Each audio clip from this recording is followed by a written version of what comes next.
Hi, hello! Isang magandang umaga, tanghali, hapon, gabi sa inyo pong lahat.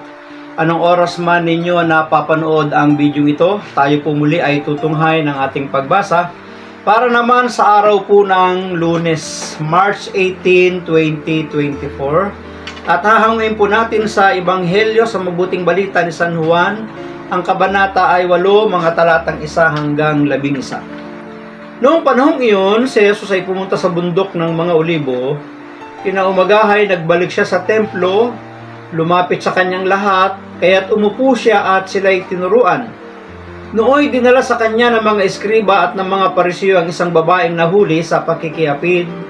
Pinatayo ito sa harapan nila at sinabi kay Jesus, "Guro, ang babaeng ito'y nahuli sa pakikiapid. Ayon sa kautusan ni Moises, dapat batuhin hanggang sa mamatay ang mga gaya niya. Ano ang masasabi mo?" Tinanong nila ito upang subukin siya nang may maisumbong sila laban sa kanya. Ngunit yumuko si Jesus at sumulat sa lupa sa pamamagitan ng daliri. Ayaw nilang tigilan ng katatanong si Jesus, kaya't sila'y tiningnan niya at sinabi ang ganito, "Sino man sa inyo na walang kasalanan ang siyang maunang bumato sa kanya." At muli siyang yumuko at sumulat sa lupa. Nang marinig nila ito, sila'y isa-isang umalis. Simula sa pinakamatanda, walang naiwan kundi si Jesus at ang babaeng naroon pa rin sa harapan niya. Tiningnan siya ni Jesus at tinanong, "Nasaan sila? Wala bang nagparusa sa iyo?" "Wala po, Ginoo," sagot ng babae. Sinabi ni Jesus, "Hindi rin kita parurusahan. Pumayo ka at huwag nang magkasala." Pagpalain po ng Diyos ang pagkabasa ng kanyang mabuting balita. Ang atin pong refleksyon o pagsasadiwa ay hahangin natin sa Aklat ng Simbahay 2024. Itinanong nila ito upang subukin siya nang may maisumbong sila laban sa kanya. Pansinin po ninyo mga kapatid ang statement, ang atin pong pagkabasa, na ang mga tao na nagsadya kay Jesus ay hindi lang palaging gusto makinig, hindi palaging gustong magkaroon ng kasagutan ng kanilang mga dasal at panalangin, hindi lang lahat ng lumalapit kay Jesus ay pagalingin sa kanilang mga karamdaman. Sila'y matuto, magkaroon ng kalam at karunungan. May mga panahon din na may mga taong lumalapit sa Kanya para hanapan siya ng pagkakamali, para hanapan siya ng maisusumbong laban sa Kanya. Tingnan ninyo. At hanggang sa ating kapanahunan, may mga tao talagang sadyang ganyan. Kasama ka ba doon? Sabihin mo, hindi ako yun. Di ba?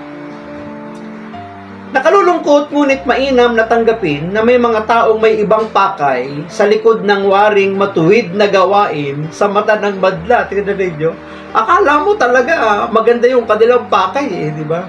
Kaya lang, masama yung kanilang sadya Masama yung kanilang ibig na mangyari, di ba?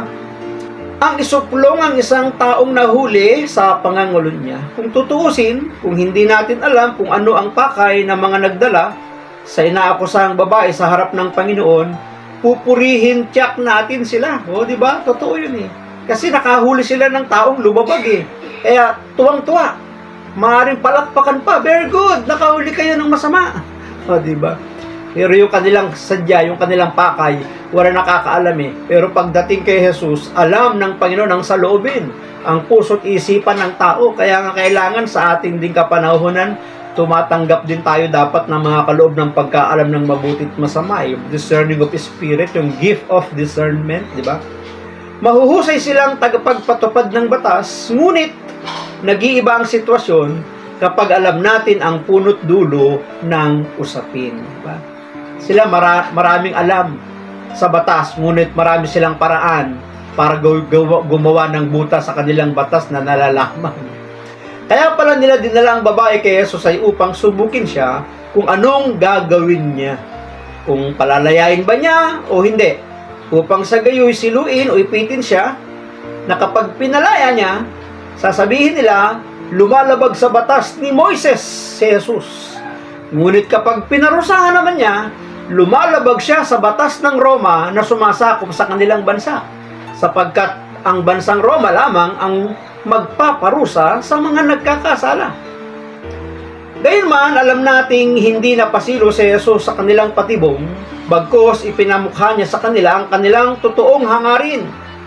Mabuti na lang at may natitirang hiya at katapatan ng mga naroroon at isa-isang nagsilisan. Kasi ang tanong agad ng Panginoon sa kanila, sino sa inyo ang hindi nagkasala? At kung hindi kayo nagkasala, ang mga hindi nagkasala sa inyo, ang siyang maunang bumato sa babaeng ito. At sabi ng Biblia, sila'y unti-unting nag-aalisan. Ang ibig sabihin, meron pang natitirang hiya sa kanila. Salamat ng marami sa inyong lahat. Ang akin lang palaging sambit. Pagpalain tayo ng ating Panginoon. I love you with the love of the Lord. Bye-bye and bye-bye.